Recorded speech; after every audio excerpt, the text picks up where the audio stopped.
back on the water, sailing out of Port-de-Cran. I had a great dinner and a great time with my cousin Romain, who lives just over there in one of those houses.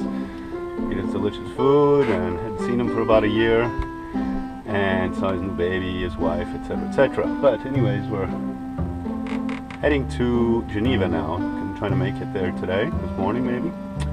And there's a nice little downwind, so here we go, sailing at the port gently. Off we go to Geneva.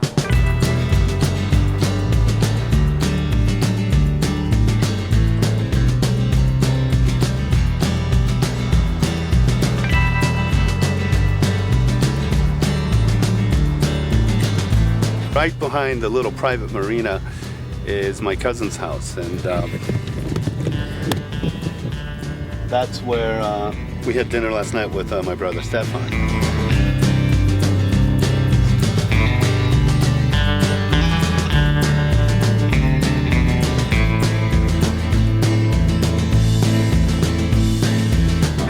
Getting close to Geneva, as you can hear the constant roar of jets flying out from Pointe-Trent International Airport.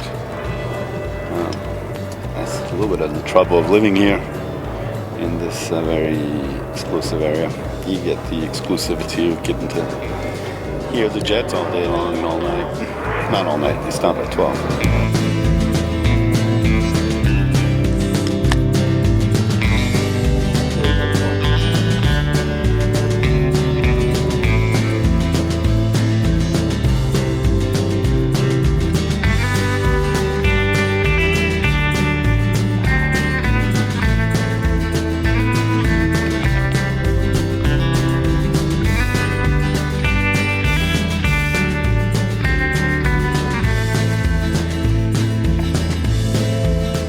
Got a message from another cousin of mine who's sailing on the lake with his girlfriend, and I think we're gonna try to meet up. So it's my cousin Cedric, who does a lot of sailing, so hopefully we'll hook up.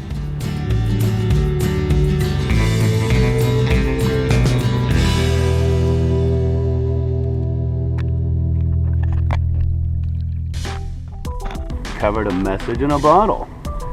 Wonder what this says. Let's open it a little later. This is the town of Coppet, still in the canton of Vaud. So there's my cousin coming. Haven't seen old cousin Cedric for a while. Here I am with my cousin Cedric and his girlfriend Sarah, both sailors of the lake. Cheers. Cheers, yeah, cheers. So this has been 3 cousins that I've met so far. Ciao Alex. Ciao Cedric. There goes my cousin and his girlfriend. I'm off to Geneva. I'm in the part of the lake called the Petit Lac. It's kind of a more narrow strip of the lake from Coppet to Geneva. Le Grand Lac, which is where Lausanne is way over there, as you can see, and behind me. And Lausanne is not even distinguishable. You can't even see it. It's just, you know, the size of this lake is pretty astonishing and pretty awesome. Massive, beautiful, incredible, temperamental, dangerous, yet sweet, soft, and lovely. It's the Lac Léman.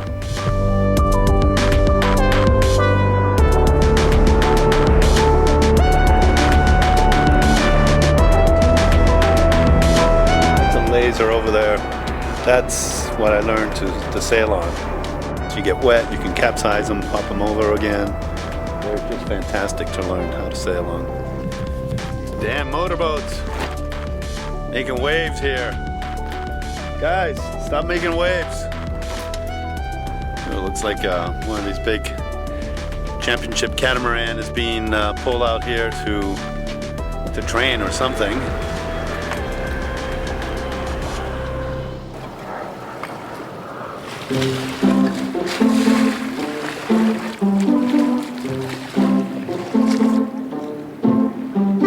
Seems to be a lot of traffic around here.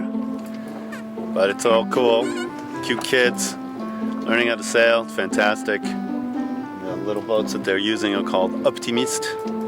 They're favorite way to learn for little guys and little girls. It's really cool, and it gives you the basics on how to go. And these guys are going good. Next step is the laser.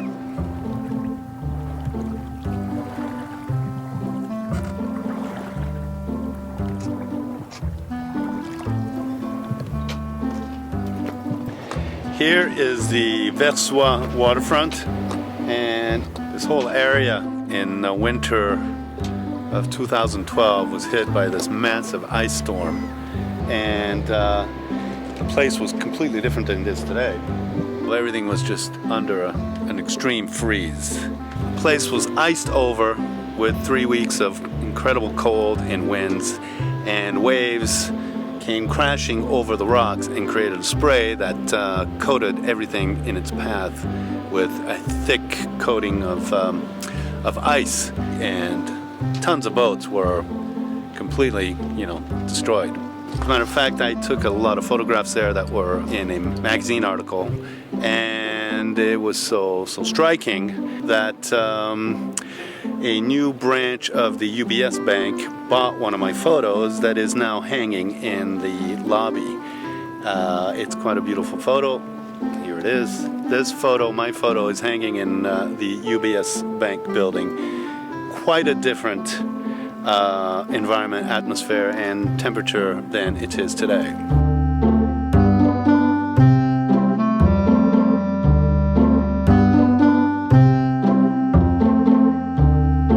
This area here is pretty much considered as Geneva's Gold Coast. There is one drawback. It's the goddamn fucking jets that are buzzing back and forth all day long, every 10 minutes. So, okay, you have the most expensive property in Geneva, in Switzerland, but you gotta put up with the airport noise. We don't have that back over there in Montreux, in Aux Lac. This rear wind has been pushing me along straight, along down the Petit Lac, as they call it, or the small lake. And the sails have been in the scissor formation, or butterfly, whatever you want to call it. Across from here is the world famous United Nations, World Health Organization, and some dudes driving by on their promène couillon.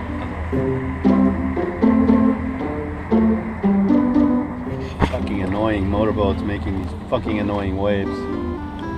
To each his own, to each his liberty to float around this lake as they want. I prefer to sail. And I've almost made it down here. There's the famous Jet d'eau de Genève here, the famous fountain spray.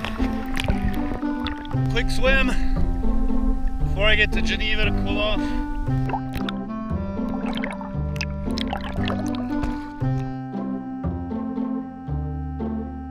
Well, I'm gonna catch my boat before it goes away.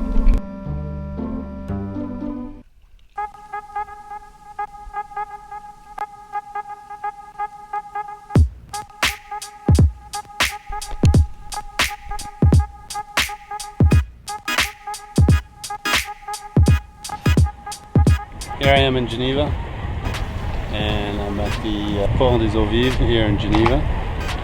So stay the night here, get some food, and it's a lively atmosphere here, like the city.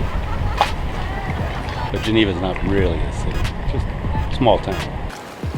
It's crazy because there's a lot of current here in the water because this is part of the Rhone River.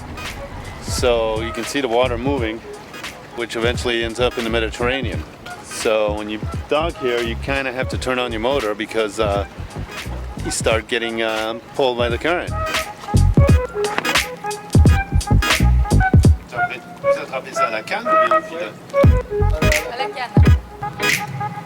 Now it's time to check out what's in this message in the bottle. Let's check it out. Found it off the coast of Coppet.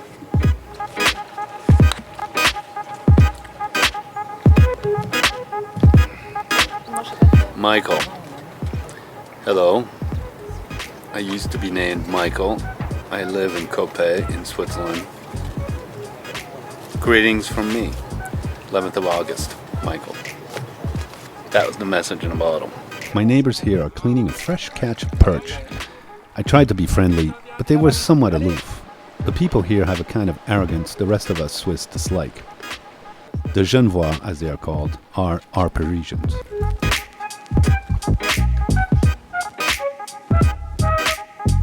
I went to see the fountain up close. It's called Le Jet d'eau de Genève. Initially, it was a release valve for the city's waterworks, much smaller and in a different location. Today, it reaches 140 meters and has become an icon for the city. Just had a pizza in town here and came back to enjoy this fountain. It's only on until 11:15. So for now, this is the famous Jet d'eau de Genève. It is actually quite beautiful.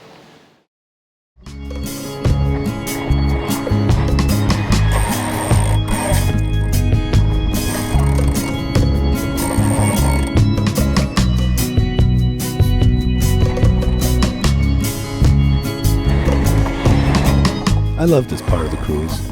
It was sporty yet calm. The weather was accommodating with its fresh winds and balmy sunshine. I remember the last time I was here photographing the icy landscape for Animal magazine in a book called Le Mont Arctique.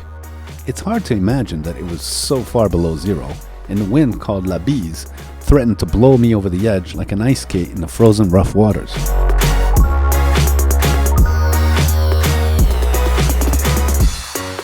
Today, it's hot and dry as I look around Ivoire. It's a beautifully preserved medieval village over 700 years old.